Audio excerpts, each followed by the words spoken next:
Ada orang beriman itu yang dimasukkan surga. Ada orang beriman itu yang dimasukkan ke dalam surga. Ada orang beriman itu yang disebut penduduk surga. Kenapa lain-lain, Pak? Karena waktu di dunia amalannya juga lain-lain. Ada orang beriman yang masuk surga. Ini paling murah tiketnya. Mau masuk surga? Kata Nabi begini, ma min abdin qala la ilaha illallah thumma mata ala dhalik illa dakhala al-jannah. Kalau seorang hamba sudah mengucap dua kalimat syahadat, dia yakin dengan kebenaran kalimat itu sampai matinya, orang itu akan masuk surga. Abi Dzar yang waktu itu diajak bicara heran, ya Rasul kok gampang betul? Iya, walaupun orang itu mencuri, iya, walaupun orang itu berzina, iya, biar dia mencuri, biar dia berzina, kalau dia sudah mengucap dua kalimat syahadat, dia yakin dengan kebenaran kalimat itu sampai matinya, itu orang akan masuk surga. Jadi masuk surga cukup dua kalimat syahadat, yakin sampai mati, masuk surga. Itu perkara masuk. Tapi kalau pertanyaannya diterusin, masuknya kapan, Pak? Nah, ini lain lagi urusannya. Sebab ada yang masuknya itu langsung, ada yang mampir dulu. Di sana tempat cuma dua, kalau tidak surga, neraka. Mau ke surga tapi mampir dulu, yang mampirnya jelas di neraka. Kenapa? Dalam hadis qudsi ada riwayat, nanti itu di akhirat, setelah Allah selesai mengatur penduduk surga masuk surga, yang neraka masuk neraka, Allah berkata kepada malaikat Malik, malaikat Malik, labaik ya Allah, itu bajingan-bajingan tengik, manusia-manusia durjana yang waktu di dunia tidak mau sujud, jauh dari ulama, gemar melakukan yang munkarat dan maksiat, hidup di tengah masyarakat selalu jadi bibit keonaran, kufur, sudah masuk neraka semua. Sudah ya Allah. Nah, kalau sudah, coba sekarang kamu masuk, Malik. Saya, iya, masuk neraka. Mau apa ya Allah? Kata Allah, akhriju minan nar man kana fi qalbihi misqala habbatin min khardalin min iman. Kau masuk neraka, cari di dalam neraka orang-orang yang ada imannya walaupun kecil sebesar biji zarah, angkat mereka keluar. Masuk malaikat Malik ke neraka, cari orang yang ada imannya, korek-korek. Ya repot, udah pada gosong.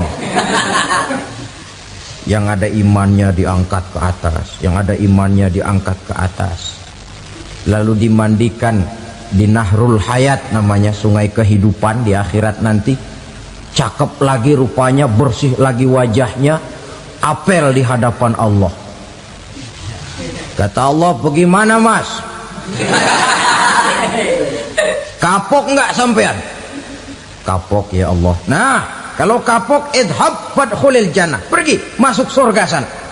Berangkat mereka ke surga, ketemu sama teman-temannya yang udah sampai lebih dulu, yang nggak pakai mampir lagi. Terjadi dialog. Kata teman-temannya yang udah pada nyampe duluan, mas, iya, emang baru sampai? Saya baru sampai. Memang mampir di mana dulu mas? Kita sudah lama sampai di surga. Saudara buka surah Al-Muddatsir ayat 34-35. Ma salakakum fis saqar? Kenapa kamu mampir di neraka Saqar? Qalu lam nakum minal musallin. Mereka menjawab, kami mampir di neraka Saqar mas, gara-gara dulunya kami waktu di dunia tidak pernah sholat. Tidak pernah sholat? Tidak pernah. Kan rumahnya dekat masjid, cuma dekat doang mas. Sholat mah enggak saya. nggak pernah ngasih makan fakir miskin, nggak pernah hadir di majelis taklim, pendeknya nggak pernah melakukan kebajikan, maka saya pun mampir di neraka sakor. Untung betul saya punya iman mas sedikit.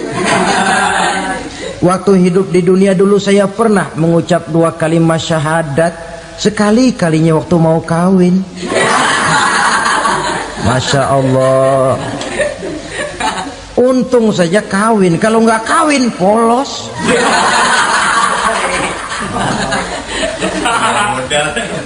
Itu juga pengulu sudah setengah mati ngajarin.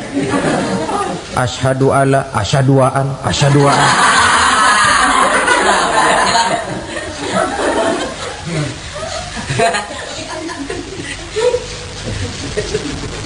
Ini namanya masuk surga, ada mampir dulu.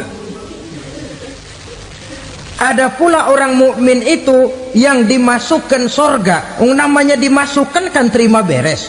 Saya masuk ke rumah, jalan sendiri, cari tempat sendiri. Saya dimasukkan ke dalam rumah, terima beres, pokok ada di dalam, itu dimasukkan namanya. Nggak pakai mampir.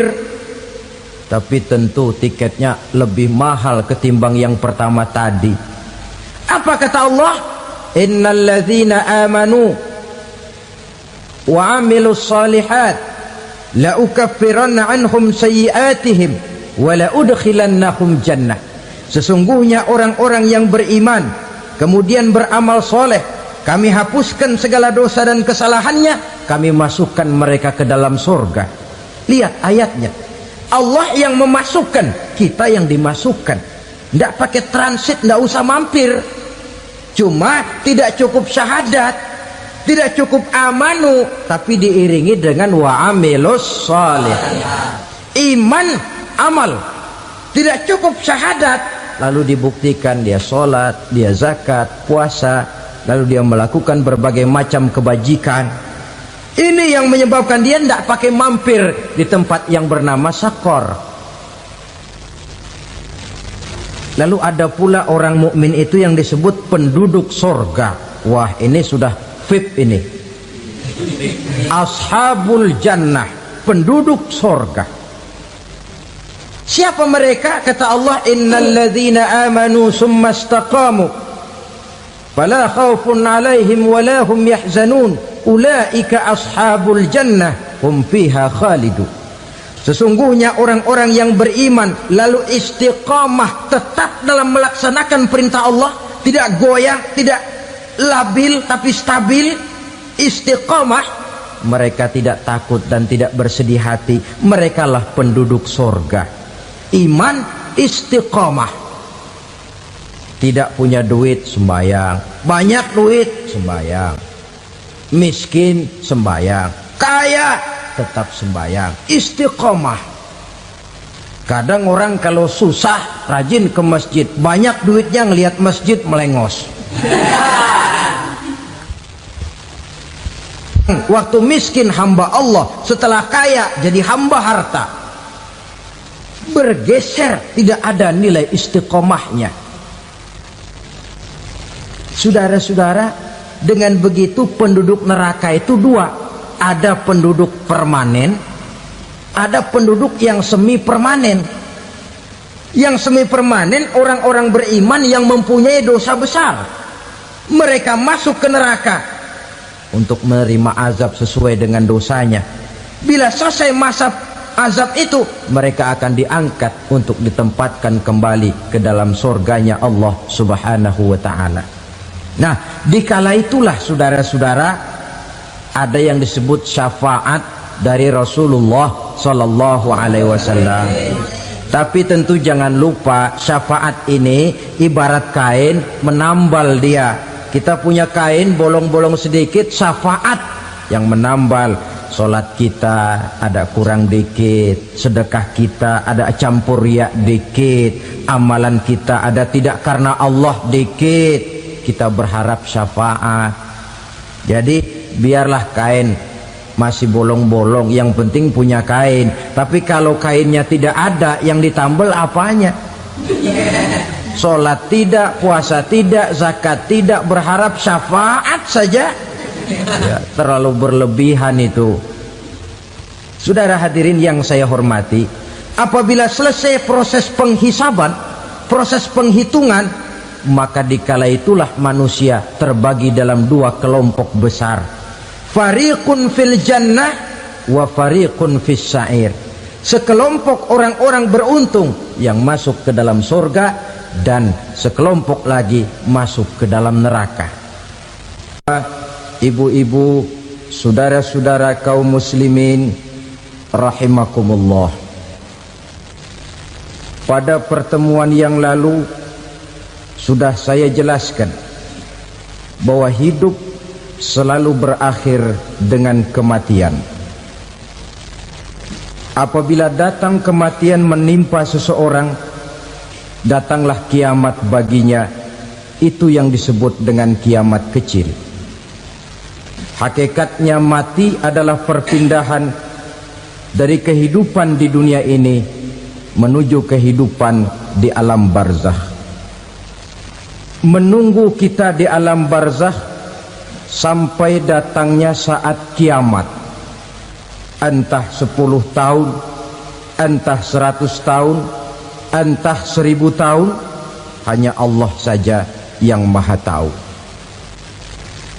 Adapun orang-orang beriman yang melakukan amal kebajikan dalam kehidupan di dunia ini, masa penantian yang lama di alam barzakh buat mereka sebentar saja. Tetapi bagi orang-orang kafir yang ingkar, yang tidak beriman kepada Allah, yang hidup di dunia cuma menumpuk-numpuk dosa, tentu penantian di alam barzakh akan merupakan waktu yang sangat lama. Bukankah dalam kehidupan kita waktu itu memang relatif? Contoh misalnya, bagi pemuda-pemudi yang sedang duduk asyik memadu cinta, waktu 4-5 jam saja rasanya cuma 4-5 menit. Tenggelam oleh keasikan. Tapi buat orang yang berbaring di rumah sakit, meratap di balik-balik apa itu tembok derita kata lagu, di balik dinding-dinding penjara, sehari bagai seminggu, seminggu rasa sebulan, sebulan boleh jadi rasa setahun. Penantian yang sangat lama. Kapan kiamat itu akan datang? Ini rahasia Allah. Jangankan kita yang orang awam, baginda Nabi sendiri tidak diberitahu oleh Allah kapan kiamat itu akan terjadi. Tetapi sungguh pun demikian, banyak hadis-hadis yang menjelaskan ciri atau tanda-tanda datangnya kiamat. Nah, kalau sudah bicara soal tanda, tanda kiamat itu ada dua. Pertama yang disebut alamatus sughra, tanda-tanda kecil. Ini waktunya masih ada tenggang. Ada yang dinamakan alamatul kubra, tanda-tanda besar.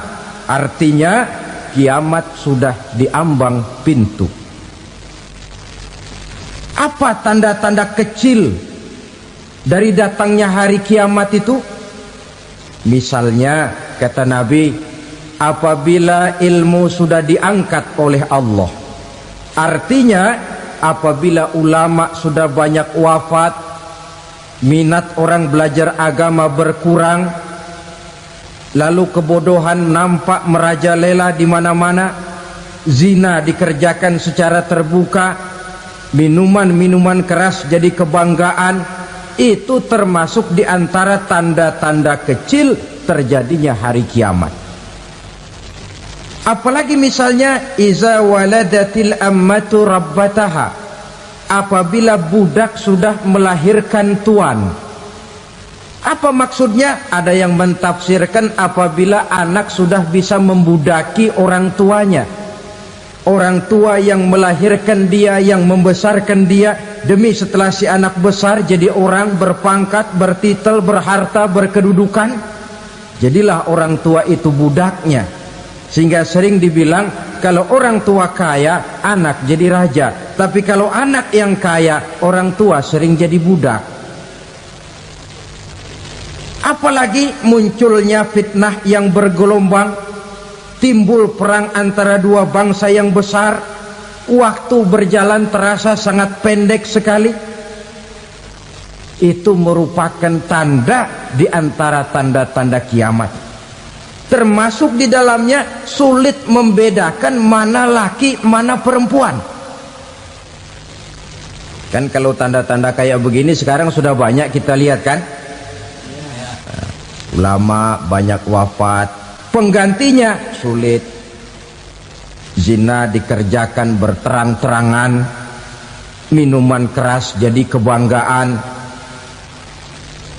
banyak anak membudaki orang tuanya, sulit membedakan mana laki mana perempuan. Kadang-kadang dari belakang kita lihat perempuan bener, begitu kita colek nengok jenggotan.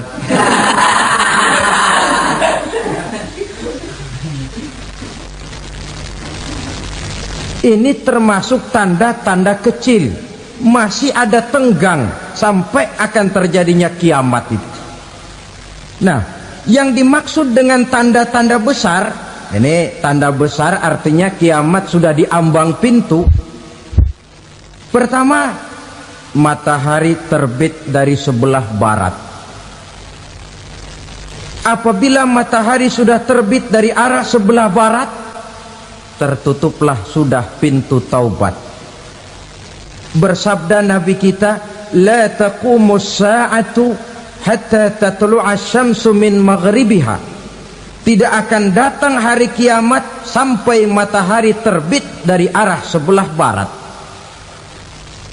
Wa iza tala'at, manakala matahari telah terbit dari arah sebelah barat, wara'ahan nasu, manusia banyak menyaksikan itu, amanu ajma'un, mereka pun lalu beriman.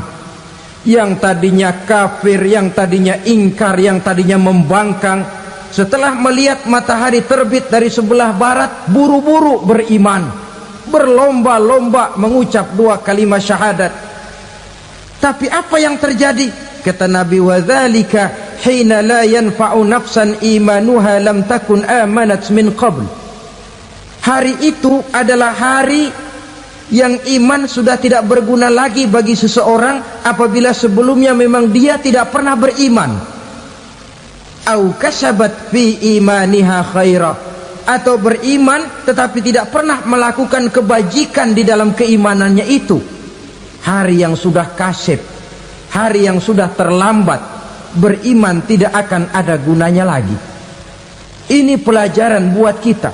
Sebelum sang surya terbit dari sebelah barat, sebelum nafas sampai di tenggorokan, artinya pintu taubat masih terbuka. Kalau dua hal itu sudah terwujud, nafas sudah sampai di kerongkongan atau matahari sudah terbit dari arah sebelah barat, tertutuplah sudah pintu taubat. Tak ada lagi gunanya pangkat, jabatan, harta, bahkan beriman pun dalam suasana macam itu too late, kata orang Kulon. Sudah terlambat. Matahari terbit dari arah sebelah barat, itu tanda besar, artinya kiamat sudah diambang pintu. Lalu apalagi tanda besar? Munculnya Dajjal. Dajjal artinya pendusta-pendusta yang menyesatkan manusia. Ada dua macam Dajjal, saudara. Ada Dajjal kecil, ini Dajjal kelas teri. Kalau ini sejak zaman Rasulullah sudah ada itu. Tiap zaman ada. Di zaman Rasulullah misalnya ada yang bernama Aswad al-Unsi dari Yaman, ada yang namanya Musailamah al-Kazzab dari Yamamah, Ada yang namanya Ibnu Sayyad dari Madinah. Ini dajjal-dajjal di zaman Rasul. Musailamatul Kadzab memproklamirkan diri jadi nabi dia. Di zaman Rasul masih hidup. Ini dajjal zaman Nabi. Di zaman sahabat muncul dajjal-dajjal. Di zaman kita sekarang ini dajjal-dajjal pun gentayangan. Dajjal-dajjal kelas teri.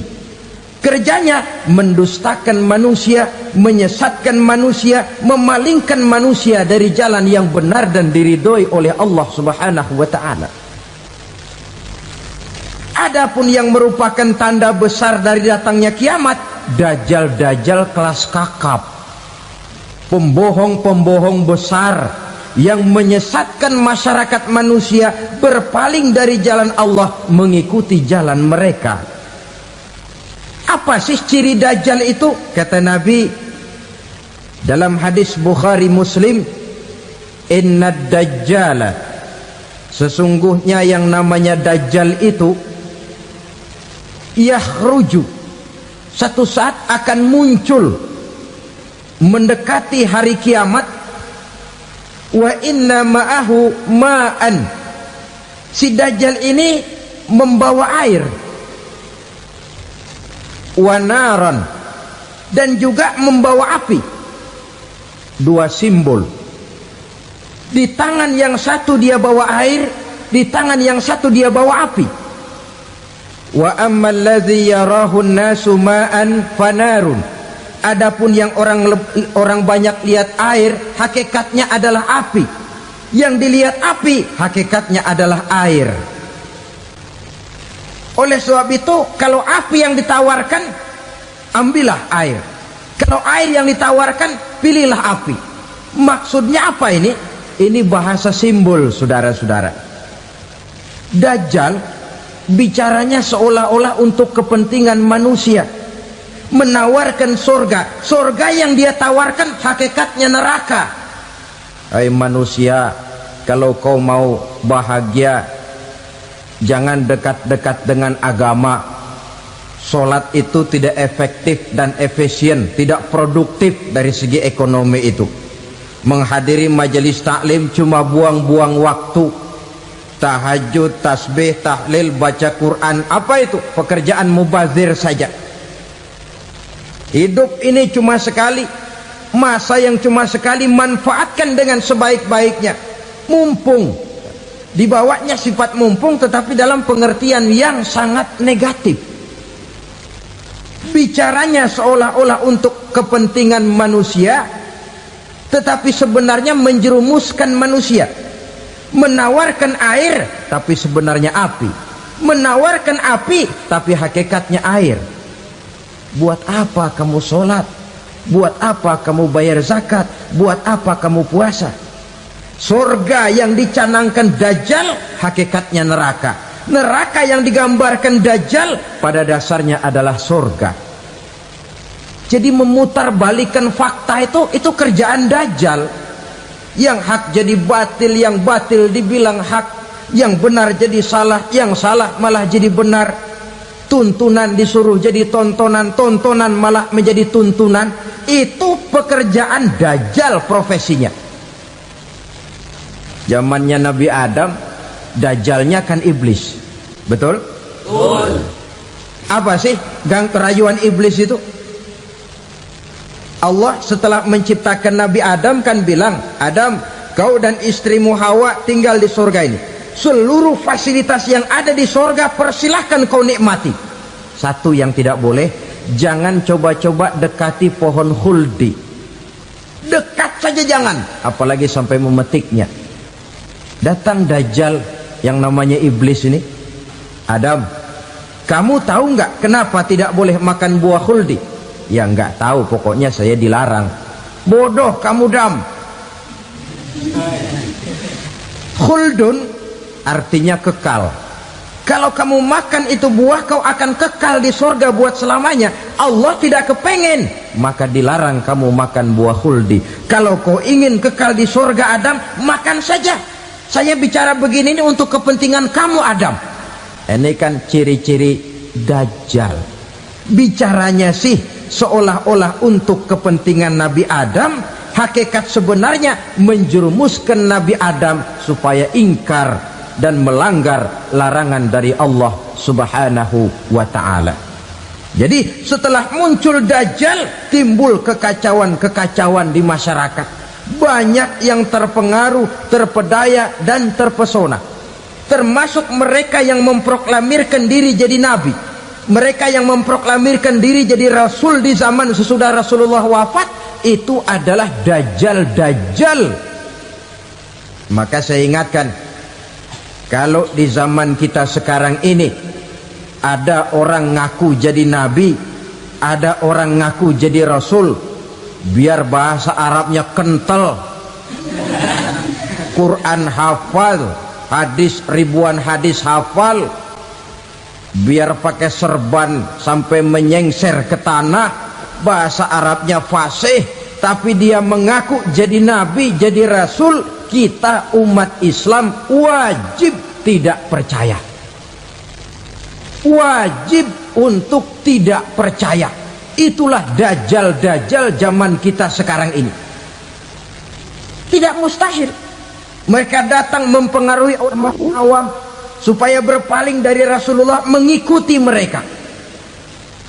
Nah, di akhir zaman nanti, mendekati hari kiamat, dajjal ini muncul. Dajjal kelas kakap, menyesatkan masyarakat manusia untuk berpaling dari Islam, mengikuti seruan mereka.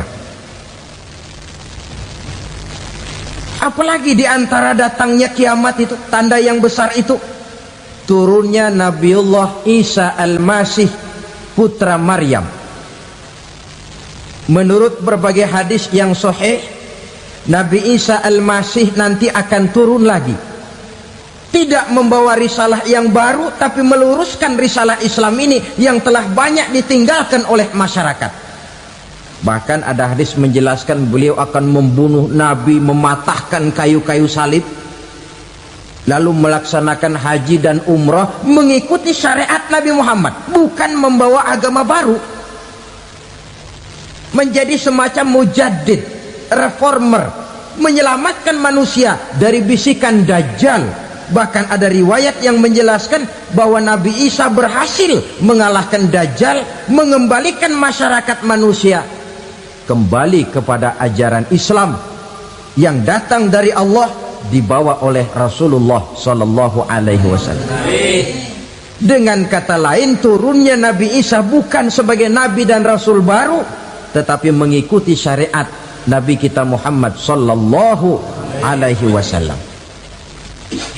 Saudara hadirin, ibu-ibu hadirat yang saya hormati, kemudian apalagi di antara tanda-tanda besar akan datangnya kiamat itu? Keluarnya asap atau awan. Kata Nabi, inna min asyrati sa'ah dukhanan yamla'u ma bainal masyriqi wal maghrib. Di antara tanda-tanda kiamat, munculnya awan antara langit dan bumi.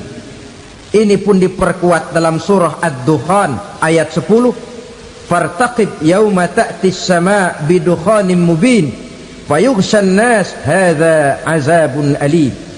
Bagi orang-orang yang beriman, mereka biasa-biasa saja, tapi bagi orang kufur, datangnya asap dan awan ini merupakan azab yang kelewat pedih. Barangkali sedikit mendekati gambaran tentang azab yang pedih ini, saya ingatkan alam pikiran kita kepada peristiwa yang belum lama terjadi.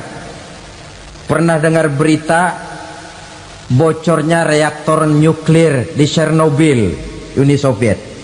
Pernah dengar? Nah, bocornya reaktor nuklir di Chernobyl yang mengakibatkan ratusan bahkan sangat mungkin ribuan nyawa. Cuma satu reaktor. Bagaimana kalau seluruh cadangan nuklir yang dimiliki oleh para negara adik kuasa ini diledakkan? Bahkan yang konon menurut catatan cadangan nuklir yang dimiliki bersama oleh Amerika dan Rusia sekarang ini sudah sanggup memusnahkan 6 miliar manusia, 1,5 kali lebih banyak dari jumlah manusia yang nongkrong di permukaan bumi ini. Saudara-saudara hadirin yang saya hormati, lalu saat mendekati hari kiamat, apalagi tandanya setelah Nabi Isa wafat, pada saat turunnya yang kedua kali, lalu Allah meniupkan angin sejuk, semua orang-orang beriman, orang-orang baik wafat, sehingga penghuni bumi ini cuma tinggal lagi terdiri dari orang-orang kafir. Tidak ada lagi di bumi ini yang bisa mengucapkan Allah. Sehingga dalam hadis qudsi itu ada keterangan, innallaha azza wa jalla yaqulu li Israfil, Allah pernah pesan kepada malaikat Israfil, kata Allah, Israfil, idza sami'ta qailan yaqul Allah Allah fa akhirin nafakh 40 sanatan ikraman liqailiha. Hai Israfil, apabila kau dengar di permukaan bumi masih banyak orang yang mengucapkan Allah Allah, maka tunda sangkakala kiamat itu 40 tahun. Untuk apa? Ikraman liqailiha, menghormati orang yang mengucapkan Allah Allah itu. Wah, jadi karena sekarang masih banyak yang mengucapkan Allah, besar hatilah kita, masih jauh kiamat itu. Tapi jangan lupa, kiamat pribadi, kiamat kecil itu yang gak kita sangka-sangka. Ajal datang mencabut nyawa, itu kiamat pribadi, dan itu yang pasti kita hadapi, dan itu yang membuat kita tidak boleh bersikap main-main di dalam kehidupan sekarang ini. Saudara hadirin yang saya hormati, tidak ada lagi orang-orang muslim, seluruh penduduk dunia ini kafir. Lalu terciptalah struktur sosial yang berlandaskan prinsip hidup semau gue. Bakal terjadilah prinsip di mana yang kaya menyantap yang miskin, yang kuat menindas yang lemah. Hidup sudah bagaikan di rimba belantara, berlaku hukum rimba, siapa yang kuat dia yang menang, siapa yang lemah menjadi mangsa. Timbul kekacauan, maksiat merajalela, munkarat menjadi-jadi, sehingga isi bumi ini penuh dengan segala macam perbuatan dosa. Tidak ada perlunya lagi alam diperpanjang temponya. Datang saat yang sudah dijanjikan oleh Allah Azza wa Jalla, maka terjadilah yang disebut kiamat kubra, kiamat besar, kiamat ancur-ancuran. Bagaimana kejadian ini dimulai? Dalam surah Az-Zumar ayat 68, Allah Subhanahu wa taala berfirman, wa nufikha fis suri fasa'iqa man fis samawati wa man fil ardi illa man sya'allahu. Maka manakala ditiuplah sangkakala, terkejutlah seluruh yang ada di langit dan seluruh yang ada di bumi. Bila saat kiamat datang, Allah perintah malaikat Israfil, Israfil, tiup sangkakalamu. Ditiuplah sangkakala oleh malaikat Israfil. Yang akibat daripada tiupan itu, seluruh yang ada di langit, seluruh yang ada di permukaan bumi terkejut. Yang ada di langit siapa? Malaikat kan. Bayangin aja kalau malaikat kaget, apalagi kita. Terkejut seluruh makhluk yang ada di bumi, yang ada di langit mendengar suara sangkakala itu. Bunyinya tidak sanggup kita bayangkan dahsyatnya. Ledakan nuklir, ledakan neutron, belum apa-apa ketimbang bunyi sangkakala malaikat Israfil ini. Nah, lalu mendengar bunyi sangkakala ini, gemparlah makhluk, kacaulah alam. Bumi gempa, planet-planet bertabrakan, gunung meletus, air laut tumpah ke darat, angin topan bertiup, halilintar menyambar, lalu semua yang bernama hidup mati total.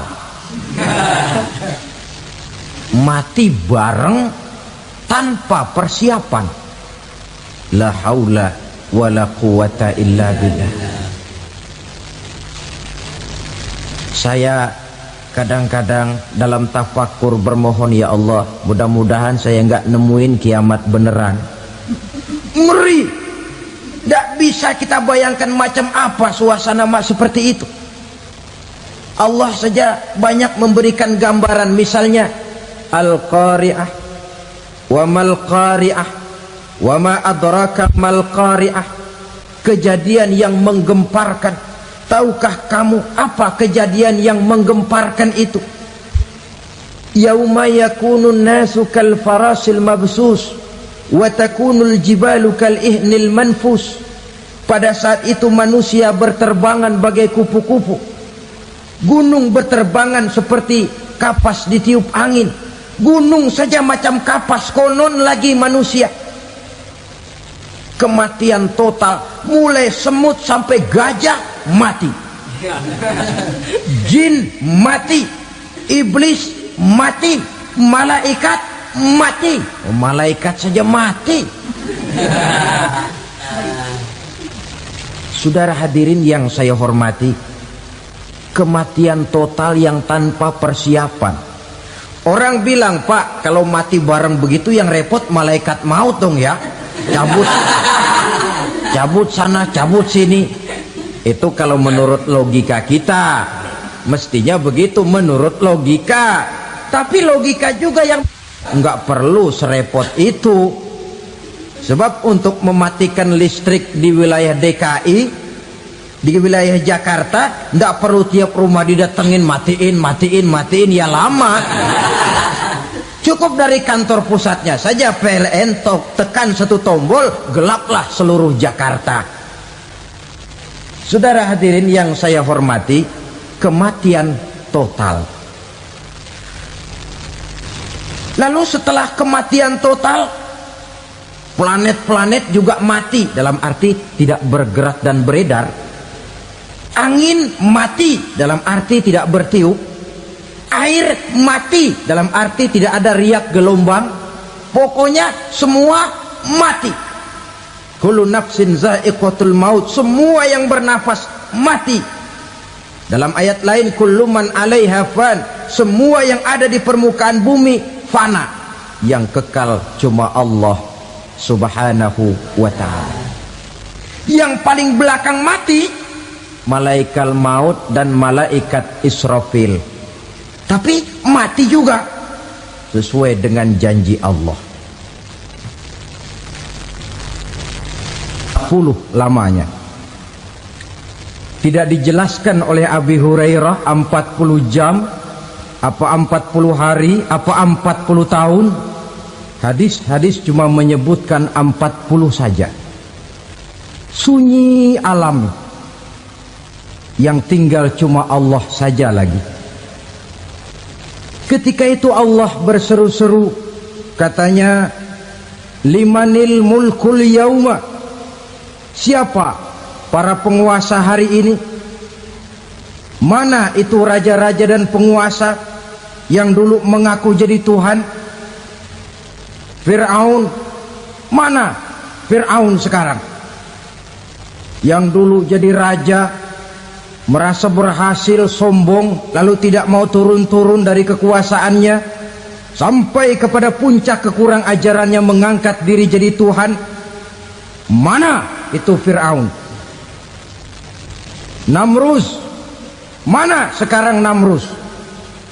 La ilaha illa ana, ternyata tidak ada Tuhan lain selain daripada aku, kata Allah. Proses kemudian, saudara-saudara, turunlah hujan dari langit, 40 lamanya hujan itu. Tidak jelas juga 40 jam apa 40 hari. Setelah air turun membasahi, datanglah tiupan sangkakala yang kedua. Semua yang bernama mati bangkit dari kuburnya masing-masing. Ini yang disebut Yaumul Ba'thi, hari kebangkitan. Allahu Akbar. Pada saat kita bangkit dari kubur kita masing-masing, kumpul di padang mahsyar namanya. Bayangin aja, saya sendiri nggak sanggup bayangin. Manusia sejak zaman Adam sampai zaman kiamat kumpul bareng di tempat sama. Berapa banyaknya itu?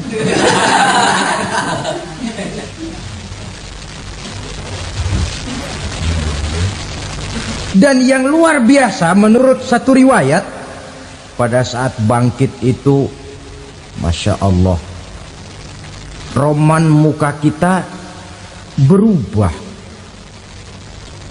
disesuaikan dengan amalan kita waktu di dunia ini. Barang siapa yang waktu di dunia amalannya itu amalan tikus, di akhirat nanti dia bangkit dari kubur, mukanya seperti muka tikus. Gagah betul badannya, tapi mukanya seperti tikus. Kenapa? Amalannya waktu di dunia seperti amalan tikus. Apa amalan tikus itu? Suka ngegeragoti barang yang sudah disimpan rapi-rapi. Orang sudah simpan uang rapi-rapi, simpan perhiasan rapi-rapi, digeragoti oleh tikus. Maling-maling, pencoleng-pencoleng, koruptor-koruptor, itu nanti di akhirat nanti kita lihat mukanya seperti muka tikus. Oh, ini waktu di dunia suka nyolong, mukanya seperti muka tikus. Barang siapa yang waktu di dunia ini amalannya itu amalan macan, dia akan bangkit nanti mukanya seperti muka macan. Apa amalan macan? Macan itu amalannya menang-menangan. Orang yang mau menang saja nggak mau mengalah. Coba lihat di hutan, kenal hutan nggak? Di hutan, raja hutan di mana-mana pasti macan, betul kan? Betul. Padahal hutan belum pernah bikin pemilihan umum. Tapi macan tidak peduli ada pemilihan umum apa tidak, pokok saya raja. Sebab apa? Macan jadi raja itu bukan karena benar, tapi karena kuat jadi raja. Setelah dia jadi raja, rakyat hutan yang mesti dilindungi malah dimakan oleh raja macan. Kambing rakyat hutan dimakan oleh macan. Ayam rakyat hutan dimakan oleh macan. Itu nanti kita lihat di akhirat itu mukanya seperti muka macan, gagah betul. Lalu barang siapa yang di dunia ini amalannya itu seperti amalan anjing, nanti dia punya muka seperti muka anjing. Apa amalan anjing? Pertama, anjing itu kalau disuruh jaga rumah, dia tidak bisa membedakan mana maling, mana tamu. Biar yang datang maling, kalau bawa tulang, anjing kalem. Yang kedua, anjing itu akan setia kepada siapa saja yang memberinya roti.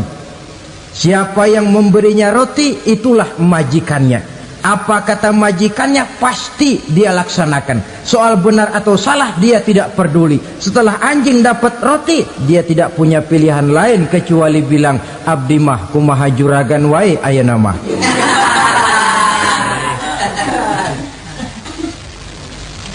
Saudara hadirin yang saya hormati,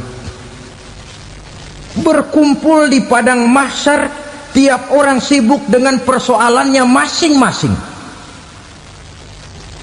Matahari waktu itu didekatkan oleh Allah, panas luar biasa. Ada yang saking panasnya itu mencucurkan peluh keringat sampai sebatas mata kakinya. Ada yang keringatnya sampai sedengkulnya, ada yang keringatnya sampai sepusatnya, ada yang keringatnya mengalir sampai sebahunya, ada yang kelelap oleh keringatnya sendiri, sementara orang di sampingnya nggak apa-apa. Bergantung lagi amalan dia waktu di dunia ini. Saudara-saudara, sebagian orang dalam kepanikan padang mahsyar berombong-rombong datang mereka menghadap Nabi Adam. Ya Adam, anta abal bashar. Hai Adam, Tuhan adalah bapak moyang manusia. Kami sebentar lagi akan disidang, dimintakan pertanggungan jawab. Tolonglah kami, hai Adam. Kata Nabi Adam, jangankan nolongin sampean, saya sendiri tanggung jawab di hadapan Allah ketika dulu tidak boleh makan khuldi, saya serobot. Sudahlah, urus diri masing-masing saja, nafsi. Begitu kata Nabi Nuh, begitu kata Nabi Ibrahim. Tiap orang bertanggung jawab sendiri-sendiri. Ketika itulah saudara-saudara, nikmatnya menjadi umat Nabi besar Muhammad sallallahu alaihi wasallam. Sebab apa? Walaupun menurut abjad kita ini umat paling belakang, paling belakang kita ini toh, karena Nabi Muhammad adalah Nabi akhir, tapi akan dihisap lebih dulu, lewat di atas sirat lebih dulu, masuk surga lebih dahulu ketimbang umat-umat belakangan. Ketika Rasul mendekati ajal, beliau tanyakan itu kepada malaikat Jibril. Malaikat Jibril berkata, Muhammad jangan khawatir, Allah sudah berjanji, inni haramtul jannata ala sairil anbiya hatta tadkhulaha anta wa haramtuha ala sairil umami hatta tadkhulaha ummatuka. Surga aku haramkan buat seluruh nabi kecuali kalau engkau Muhammad sudah masuk ke dalamnya, dan surga aku haramkan buat seluruh umat kecuali kalau umatmu Muhammad sudah masuk ke dalamnya. Logikanya, walaupun menurut abjad kita umat paling belakang, bakal dihisap paling dulu, lewat di atas sirat paling dulu, masuk surga paling dulu, kalau mampir ke neraka juga paling dulu. Ya resiko. Jangan mau enaknya aja paling dulu. Saudara hadirin yang saya hormati, setelah masa kebangkitan itu jangan dikira begitu bangkit langsung diperiksa, masih menunggu menanti ribuan tahun perhitungan padang mahsyar untuk sampai kepada proses yang disebut yaumul hisab, hari perhitungan. Seorang demi seorang bakal dipanggil. Bayangkan saja, kita se-RT saja di absen, kadang-kadang perlu waktu lama. Ini manusia sejak zaman Nabi Adam sampai datang hari kiamat, satu demi satu disidang di hadapan Qadhi Rabbul Jalil. Status sosial copot sudah waktu itu. Yang pernah jadi hartawan di situ tidak lagi kelihatan kehartawanannya. Yang pernah jadi jenderal tidak lagi dipanggil jenderalnya. Yang ustadz tidak lagi dipanggil al-mukarramnya. Seluruh status sosial selesai. Dipanggillah kita seorang demi seorang menghadap Qadhi Rabbul Jalil. Bagaimana proses penghisaban itu? Pertama, proses tanya jawab. Di antaranya ada hadis menyatakan, lan tazula qadama 'abdin yaumal qiyamah hatta yus'ala an arba'i khisalin. Besok di hari kiamat tidak akan bergeser telapak kaki seorang hamba sampai dia ditanya lebih dulu tentang 4 persoalan. Tentang ilmunya, kemana ilmu itu diamalkan. Tentang umurnya, di mana umur itu dihabiskan. Tentang masa mudanya, Kemana masa muda itu dipakai? Tentang hartanya, dari mana harta itu didapat dan kemana harta itu dibelanjakan. Ini termasuk proses tanya jawab. Jadi kalau istilah pengadilan dunia, nama Fulan bin Fulan. Kamu waktu di dunia diberikan umur panjang untuk apa? Pernah mengalami masa muda, kemana kau habiskan masa remajamu? Kau diamanahkan ilmu, dengan apa ilmumu kau amalkan? Kau diberikan harta, dari mana harta kau dapat, kemana kau belanjakan? Tak seorang pun yang bisa mungkir. Sebab apa? Dikala itu yang menjadi saksi bukan orang. Yang menjadi saksi adalah seluruh anggota badan kita. Tangan bicara, kaki jadi saksi terhadap seluruh amalan yang pernah kita kerjakan pada saat kehidupan di alam dunia ini. Selesai proses tanya jawab, lalu diperlihatkan buku catatan kita waktu hidup di dunia ini. Jangan lupa Allah itu menyiapkan 2 superkomputer kepada kita. Sebelah ditempelin sebelah kanan, yang sebelah tempelin di sebelah kiri. Komputer itu namanya Raqib dan Atid. 2 malaikat yang apabila baik kita lakukan, refleks saja akan menulis kebajikan kita. Jahat kita kerjakan, akan tertulis. Catatan itu nanti diperlihatkan kepada kita. Waduh, alangkah malunya pada saat diperlihatkan catatan kita, buku rapot kita merah melulu. Barangkali diperiksa sambil diomelin, brengsek lo. Buku merah melulu begini, bagaimana waktu hidup di dunia? Tidak cukup diperlihatkan buku catatan kehidupan, rekaman kehidupan. Rekaman kehidupan kita secara utuh sejak terlahir sampai ajal datang merenggut nyawa. Barangkali mirip dengan video sekarang ini, di mana terekam dengan baik seluruh kegiatan kita, sejak yang sekecil-kecilnya sampai kepada yang sebesar-besarnya. Untuk kemudian kita pun menerima balasan. In khairan fa khairun wa in syarran fa syarrun.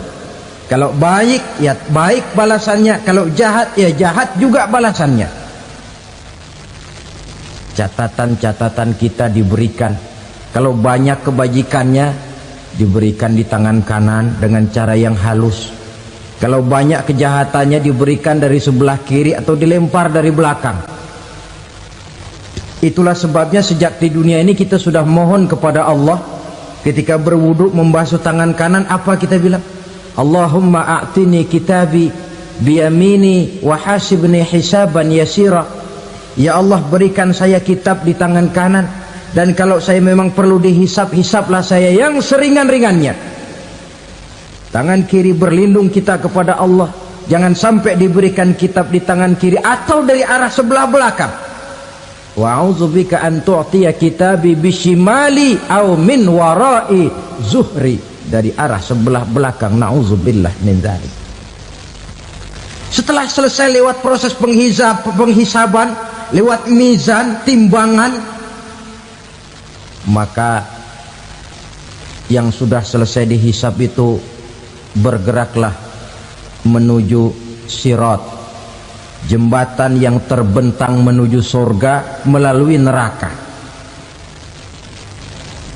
Saudara-saudara, panjangnya perjalanan sirat itu memakan waktu ratusan tahun. Tetapi orang yang lewat di atas sirat pun macam-macam, bergantung amalannya ketika di dunia ini. Ada yang lewat di atas sirat itu kalbarkil khatib, seperti kilat yang menyambar, lep, sudah sampai dia di surga. Cepat bukan main. Ada yang lewat di atas sirat itu seperti orang lari-lari. Ada yang lewat di atas sirat itu seperti orang jalan biasa. Ada yang sambil merangkak. ada yang sambil ngesor, ada yang sambil gelayutan, ada yang selamat sampai ke ujung ke surga, ada yang tergelincir jatuh masuk ke dalam neraka, bergantung amalannya dalam kehidupan di dunia sekarang ini. Tiap kita akan melewati yang namanya sirat ini.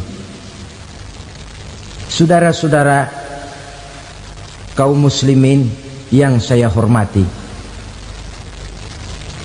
dengan demikian mereka yang selamat melalui sirat sampai ke terminal akhir surga, mereka yang ketika dihisab ternyata banyak kejahatannya daripada kebaikannya, mereka singgah di dalam neraka. Nah, adapun orang-orang yang beriman menurut ayat Quran dan hadis Nabi itu nanti ada bermacam-macam. Ada orang beriman itu yang dimasukkan surga. Ada orang beriman itu yang dimasukkan ke dalam surga. Ada orang beriman itu yang disebut penduduk surga. Kenapa lain-lain, Pak? Karena waktu di dunia amalannya juga lain-lain. Ada orang beriman yang masuk surga. Ini paling murah tiketnya. Mau masuk surga? Kata Nabi begini, ma min abdin qala la ilaha illallah thumma mata ala dhalik illa dakhalal jannah. Kalau seorang hamba sudah mengucap dua kalimat syahadat, dia yakin dengan kebenaran kalimat itu sampai matinya, orang itu akan masuk surga.